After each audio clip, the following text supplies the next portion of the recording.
Hello guys! Ang menu natin for today ngayon ay ang ating upo. Last mantika muna tayo.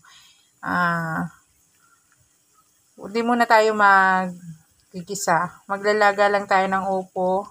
Ayan, sa ating hugas bigas. Ayan. Ang ating upo sa hugas bigas, ilalaga lang natin. Ayan guys, so. Last mantika. Kasi, syempre, pag naedad na, maraming mga cholesterol na yung ating katawan. Kaya less mantika muna tayo guys. Ayan. Simpleng ulam yan. Pero less mantika, hindi tayo maggigisa. Less mantika lang yan. Upo lang yan na nilaga ko sa hugas bigas. Ayan. Nag-iipon ako ng hugas bigas tapos nilagay ko yung ating upo. Ayan guys.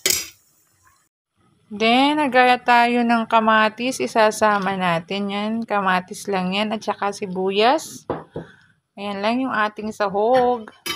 Ang kamatis, nilagyan na natin yan ng konting asin. Ayan, para magkaroon ng lasa ang ating upo. Ayan. Guys, masarap yan. Less mantika. Ayan, less cholesterol. Ayan guys. Antayin lang natin siyang kumulo. Ayan guys. Ang ating kamatis. Nilagay na natin. Halu-haluin natin. Kumukulo na. Antayin lang natin maluto yung ating kamatis at sibuyas. Ayan, nilagay natin sa upo. Kasi yung upo mabilis lang yung lumambot. Ang upo is matubig. Kaya yan pwedeng-pwede sa ating mga high blood. Ang upo matubig.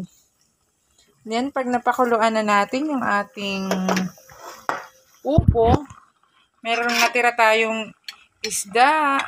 Ilagay natin yung ating isda. Ayan guys, meron tayong natirang isda. Ilagay natin sa ating pinakuluan.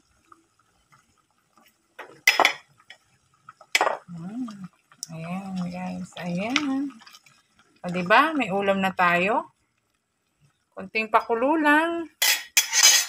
At meron na tayong ulam. Then, syempre, lalagyan natin ng konting pangpalasa. Ayan. Para lalong sumarap yung ating ulam. Ayan, guys, meron na tayong ulam. Simple. Kinamatisang upo. Meron na tayong ulam. Kasi yung upo, mabilis lang yung lumambot. Maluto.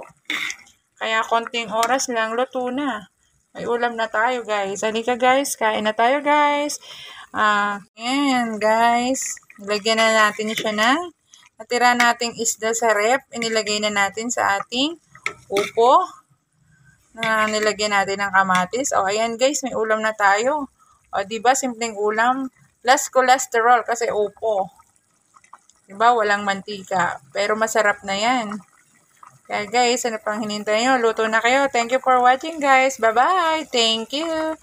Don't skip us guys. Bye-bye.